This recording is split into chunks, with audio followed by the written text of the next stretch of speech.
The boy looked like he'd been chewed up by the territory and spat back out. That was Edna Marsh's first thought when she saw him come up the road. Not running, not riding, just walking with the slow, deliberate pace of someone who had learned not to waste what little he had left. He was young, maybe 20, maybe younger if life had aged him early, which out here in the Colorado high country in 1879, it usually did. His boots had been resoled with what appeared to be saddle leather and wire. His coat was held together at one shoulder with a piece of fence twine. He had no horse, no pack animal, no visible weapon, and the particular look about the eyes of a person who has spent too many nights deciding whether the ground or the cold was the bigger problem. Edna watched him from the kitchen window. Behind her, her husband Walter sat at the table with the ranch ledger open in front of him and the expression he always wore when the numbers said something he didn't want to hear, which lately was every morning. "Someone coming up the road," Edna said. Walter didn't look up. "Rider, walking." That made him look up. They had been on this land for 31 years. Walter and Edna Marsh, the Broken Bow Ranch, 400 acres of mountain grass and creek bottom at the foot of the San Juan Range. They had built it from 2 rooms and a prayer into something real, something that fed them and 30 head of cattle and one very opinionated border collie named Hector. They had raised 2 sons here. One of them was in Denver now, working a railroad job and sending money at Christmas. The other one was in the ground on the hill behind the barn, taken by a fever the winter of '74 at the age of 19. They were 63 and 61 years old respectively, and they were tired in the way that only people who have worked hard and lost hard can be tired. Not lazy, not beaten, just running on a kind of stubborn momentum that has long since replaced actual energy. And they could no longer run this ranch alone. That was the truth sitting at the bottom of Walter's ledger every morning, heavy as a stone. The boy reached the gate and stopped. He took off his hat, a gesture so automatic and old-fashioned that Edna blinked. Then he looked at the house, and at the barn, and at the cattle visible in the far pasture, and she could see him thinking, taking stock, the way a man looks at a thing he is trying to understand before he speaks about it. Then he walked to the door and knocked. Edna opened it before Walter could say not to. "Ma'am." He held his hat in both hands. Up close, he was younger than she'd thought, 19 at most, possibly less. Brown hair gone shaggy under the hat line, a jaw that hadn't decided yet whether it was going to produce a beard or just a suggestion of one. He was thin in the way that means hungry, not built. There was a cut along his left cheekbone that was maybe 2 days old and hadn't been tended to properly. His eyes, though, were steady. Not the darting, calculating eyes of a man looking for what he could take, just steady, a little careful, the eyes of someone who had learned that the first few seconds of a conversation often determined everything that came after. "I'm sorry to bother you," he said. "I've been on the road since Durango." He glanced toward the pasture. "I can see you're running cattle. I can see from here that your south fence line is down in 2 places and your water trough by the near barn is cracked. You're losing probably half what you're putting in." He looked back at her. "I know cattle. I know fence work. And I know water systems. And I know horses. If you let me stay, I'll take care of your herd." Edna looked at him. "In exchange for what?" she asked. "Meals? A place to sleep? That's all." From behind her, Walter's chair scraped back. He came to the door and stood beside Edna, and the boy's posture changed slightly. Not fearful, just more formal, the way it does when the person with the authority enters the room. Walter Marsh was a large man, or had been. The years had taken some of the breadth from his shoulders and added it to his middle, but he still had the hands and the bearing of someone who had built things with his body for decades. He looked at the boy the way he looked at everything, slowly, thoroughly, without hurry. "Where are you from?" Walter asked. "Kansas, originally. I've been working ranches since I was 15. Working or drifting?" A pause. "Honest?" Some of both, sir. What's in Durango? Nothing anymore. Walter's eyes moved across the boy, the patched coat, the resoled boots, the old cut on his face. What happened to your cheek? Disagreement, the boy said. Other man looks worse. I didn't start it, and I finished it as fast as I could. Something shifted in Walter's face. Not warmth exactly, more like recognition. He'd known men like that. He'd been one once. What's your name? Callum. Callum Reed. Walter looked at Edna. Edna looked at Walter. 31 years of marriage had made this a language all its own, a full conversation in 3 seconds of eye contact. She saw him start to shake his head. They'd had drifters before. One had stolen a saddle. One had drunk himself useless inside a week. One had just disappeared between one morning and the next with $40 from the kitchen drawer. The word "no" was forming on Walter's lips as naturally and inevitably as it had formed a dozen times before. And that was when it happened. From somewhere behind the boy, from the road, from the distance, carried on the cold mountain air, came a sound that both Walter and Edna had heard before and hoped never to hear again. Cattle in trouble. Not the low complaint of hungry animals, or the shuffle of a restless herd. This was the sharp, carrying ball of cattle that are frightened, pushed, moving somewhere they don't want to go. Callum Reed turned before either of them could speak. He looked toward the south pasture, where the fence was down. Your herd is moving, he said, very calm, already putting his hat back on. South fence is down and something's pushed them through. You've got maybe 10 minutes before they're in the tree line, and you won't round them up till morning. He looked at Walter. I need a horse, he said, and I need it now. Walter gave him the horse. He did it without thinking, which was not something Walter Marsh did. He was a deliberate man, a man who weighed things. But there are moments when the body acts before the mind finishes the argument, and this was one of them. He pointed at the bay gelding in the near corral and said, "Take him." And Callum Reed was already moving. The boy could ride. That was the first thing Edna saw, watching from the fence while Walter hitched up the wagon with the speed of a man 30 years younger. Callum had the bay moving before he was fully in the saddle, handling the horse with the loose, economical confidence of someone for whom riding is not a skill but a language, the way some people play music, not thinking about the notes, just saying what needs to be said. He went over the hill and out of sight. Walter climbed up beside Edna on the fence rail without a word, and they waited. 22 minutes later, Callum came back over the hill with all 31 head of cattle moving in a compact, calm group in front of him.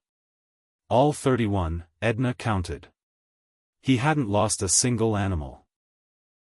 Behind the cattle trotted a figure that resolved itself as it got closer into Hector the border collie, who had apparently decided somewhere in the last half hour to transfer his loyalty entirely to this stranger on the bay horse. Hector was running the left flank of the herd with the focused intensity of a dog who has finally been given work worthy of his talents, and he glanced at Walter and Edna as he passed with an expression that could only be described as, "I found someone who knows what he's doing."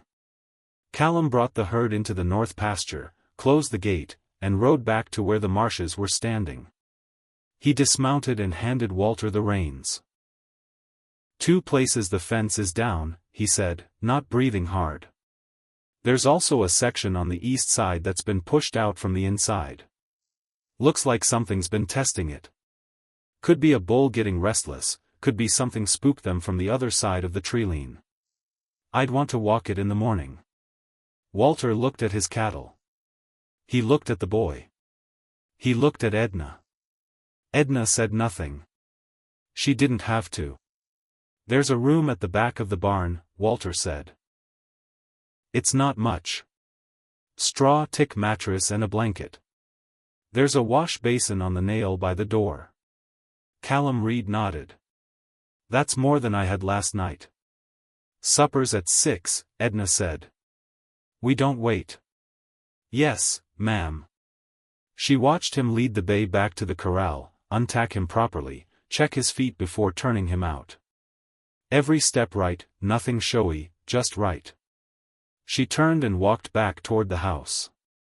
"I know," Walter said behind her. "I didn't say anything." "You didn't have to." In the weeks that followed, Callum Reed proved useful in the way that certain people are useful, not because they try hard or make a performance of their effort, but because they simply see what needs doing and do it. He repaired the fence line, all of it, walking every foot of the 400-acre perimeter with wire and pliers and the patient, methodical attention of someone who understands that the quality of your boundary determines the quality of your sleep. He fixed the water trough, not just patched it, but rebuilt the cracked section with stone and mortar he'd ground himself so it would hold through freeze and thaw.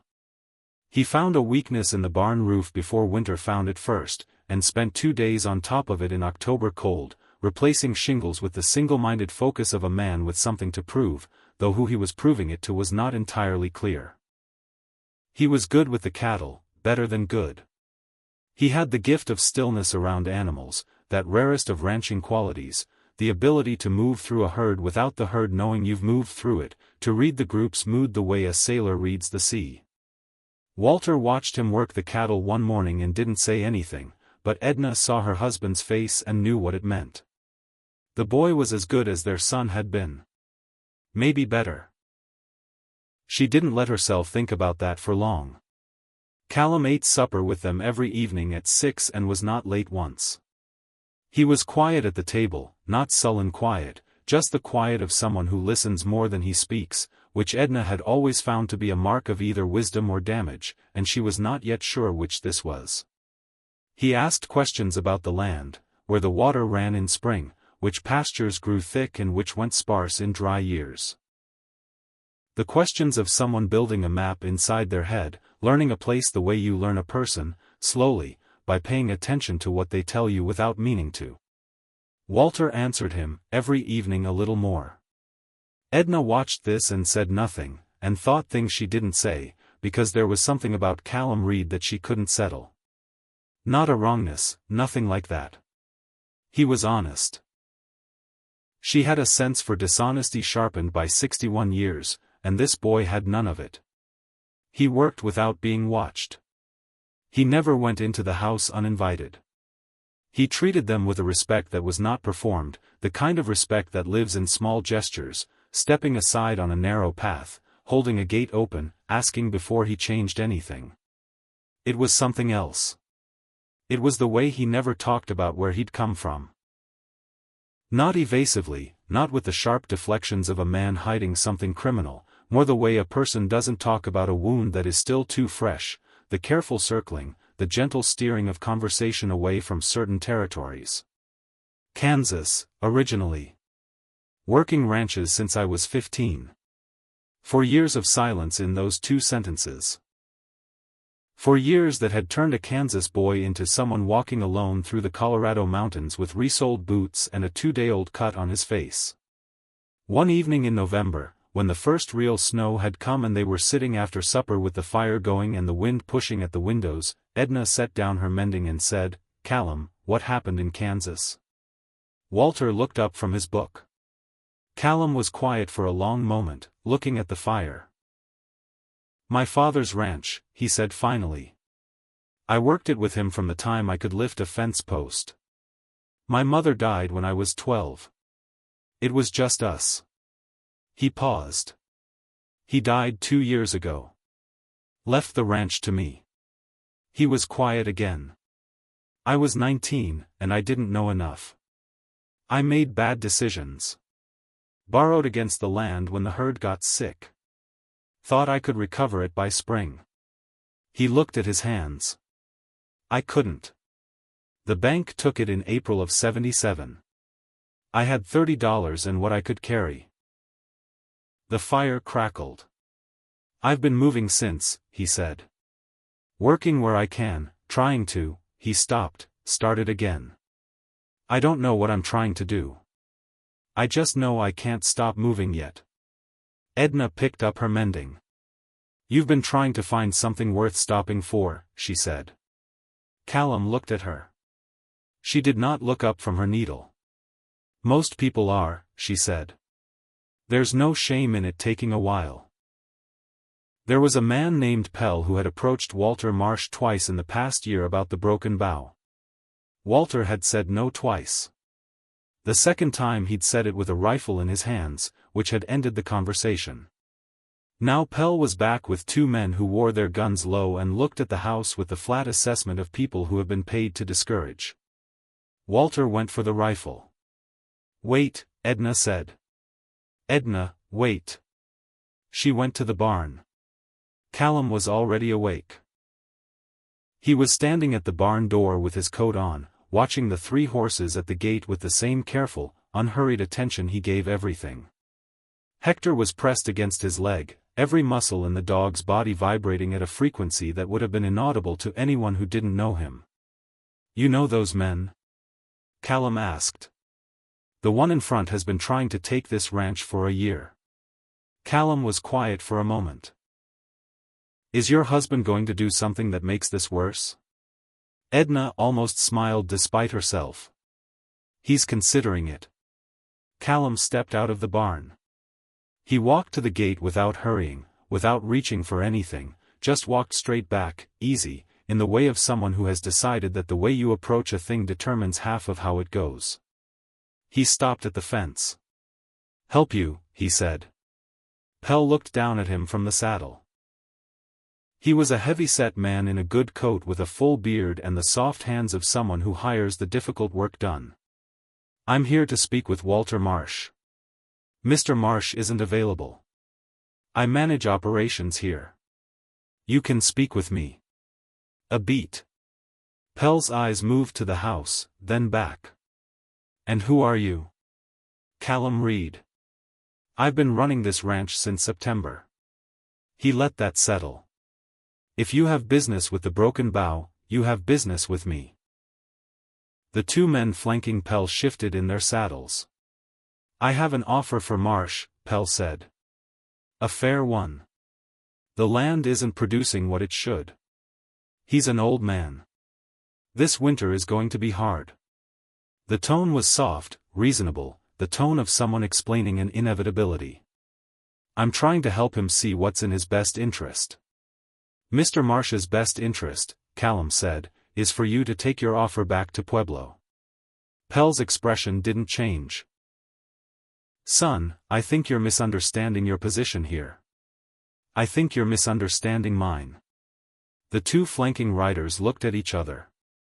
Because Callum Reed was 19 years old and slight and standing at a fence in the dark with no visible weapon, and he was not afraid, not performing calm, actually calm, the way an animal is calm when it has decided that this is where it stands. It is a different quality entirely, and the two riders, who had spent their professional lives reading men, felt the difference. "There are three of you," Callum said. "There's one of me at this fence. But there is a man inside that house with a rifle who has been waiting for an excuse to use it for a year, and if anything happens to me, you'll have given him one." He looked at Pell. "Do you want this land enough to bleed for it tonight?" A long silence. The wind came down off the mountain and moved through the dark. Pell looked at Callum for a long time. Then he looked at the house, at the dark window where the shape of Walter Marsh was visible, backlit, with the rifle. "This conversation isn't finished," Pell said. "I expect not," Callum said. "Come back in daylight. I'll make coffee." Pell turned his horse. The three of them rode back down the road and were swallowed by the dark. Callum stood at the gate until the sound of hoofbeats faded entirely. Then he turned around. Walter Marsh was standing on the porch with the rifle, and he was looking at Callum with an expression that Edna, watching from the doorway, had not seen on her husband's face in years. It was the way he had looked at their son Thomas, before. That night, Walter Marsh did something he had not done since the winter of '74. He opened the bottle of good whiskey. Not the cooking whiskey, the good one, the one that lived at the back of the shelf and came out only for things that warranted it. He poured 2 glasses and pushed one across the table to Callum without asking. Callum looked at it, then at Walter. "You stood your ground, Walter said. They would have come back worse if I'd shown them any give. I know. Walter turned his glass in his hands. I've been trying to show them no give for a year, but a year wears you down. He looked at the table. I'm 63 years old, and I've got 400 acres and 30 head of cattle, and I can't work it the way it needs working. I knew that going into this winter. Pell knew it, too. He paused. That's what gives a man like that his power. He waits for you to get tired. He'll come back, Callum said. He will. Then we'll need to make a plan. Walter looked at him. Callum was quiet for a moment. Something moved across his face, the careful look of a person approaching something important and wanting to approach it right. I lost my father's land, he said. I was 19, and I made bad decisions, and I lost it. And I have thought about that every day for 2 years. He looked at Walter. I don't want to watch someone else lose theirs. The fire moved in the grate. Edna, sitting with her mending in the corner, did not look up, but she had stopped sewing. Walter was quiet for a long time. Then he said, My son is dead. I know, Callum said. I'm sorry. He would have been 24 this February. Walter turned his glass. He knew this land the way you know it. The water, the pasture, which pastures go sparse in dry years. He looked at Callum. You've been asking the same questions he used to ask. A silence. I didn't know that, Callum said. No. Walter finished his whiskey, poured another. I have a lawyer in Durango. Good man.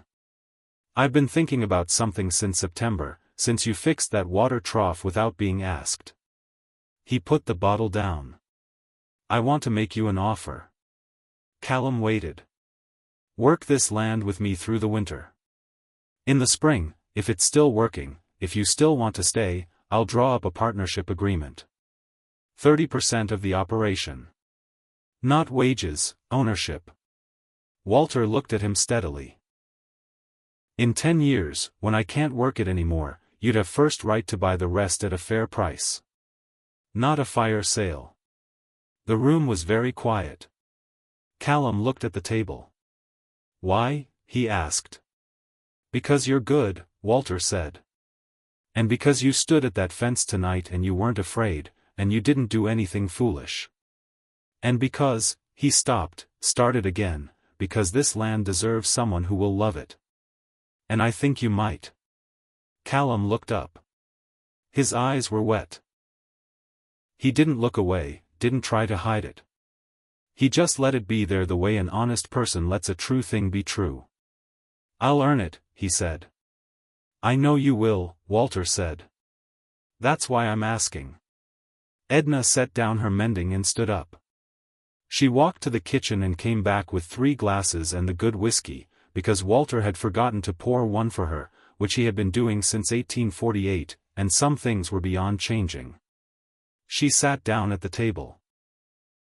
Well, she said, now that that's settled, and for the first time since the night of September, Callum Reed smiled.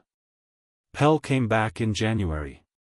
He came with a lawyer and a document and a tone of patient inevitability, and he found Callum at the fence line and Walter at the barn door and Hector positioned at the property line with the focused disapproval of a very small but extremely committed guardian. Callum said, the broken bow is not for sale. We are registered with the county as a partnership operation. Any future approach should be directed to our attorney in Durango, whose name and address I will write down for you. Pell looked at Walter. Walter looked back at him with a rifle in the crook of his arm and 31 years of possession on his face. Pell left. He did not come back. The winter was hard, as Walter had said it would be. 3 weeks of cold that cracked the water lines and kept the cattle penned in the near pasture and made the mornings a negotiation between what needed doing and what the body was willing to do. Callum worked through it without complaint, which Walter noticed without comment, which was how respect moved between them, quietly, through what was observed and acknowledged without needing to be said. By the time March came and the first grass showed on the south pasture, and the creek ran free again under the last of the ice, something had settled at the Broken Bow Ranch that had not been there since the winter of '74. Not the absence of grief. Edna still climbed the hill behind the barn some evenings and stood at the grave marker and said things into the mountain air that were between her and her son alone. That would always be there. Grief doesn't leave. It just learns to share the house with other things. But the other things were there now. The sound of two men working in the barn in the morning, talking about fence line and pasture rotation and the price of feed in Durango. The sound of Hector running perimeter checks with the self-important diligence of a dog who takes his responsibilities seriously. The sound of supper at 6, and the conversation that went longer now, ranging across the land and the seasons and the slow accumulation of plans. The sound of a house that had found its footing again. On the first warm evening of April, Edna found Callum sitting on the top rail of the south pasture fence, watching the cattle move through the new grass in the late light. She climbed up beside him. She was 61 years old and her knees reminded her of it, but she managed. They sat in silence for a while. "You wrote to someone," she said. It wasn't a question. She'd seen the envelope on the table that morning. "A girl in Durango," he said. He was quiet for a moment. "We knew each other before. When I was still," he gestured vaguely at the road, "at the past, before. And I don't know. I wrote. We'll see." Edna looked at the cattle, at the south fence line, straight and solid, every post driven right, at the water trough by the near barn, rebuilt so well it would outlast all of them. "When Walter and I came here," she said, "we had nothing but the two of us and a piece of paper that said we owned something we hadn't built yet. Most days that first year, I thought we'd made a terrible mistake." She paused. "But you know what we had?" Callum looked at her. "Somewhere to stop," she said. "After years of not having it, somewhere that was ours, that we were responsible for, that needed us." She looked at him. "That changes a person, Callum. Having somewhere to stop." He was quiet. Below them, the cattle grazed in the long afternoon light, and Hector made his rounds with great importance, and the San Juan Range held its snow on the high peaks against the blue April sky. "I know," Callum said. He did. He had known it, he thought, since September, when he'd walked up a road with resoled boots and nothing to lose, and a woman had opened a door before he knocked. You don't always know the moment when the drifting ends. Sometimes you only know it looking back. But it ends.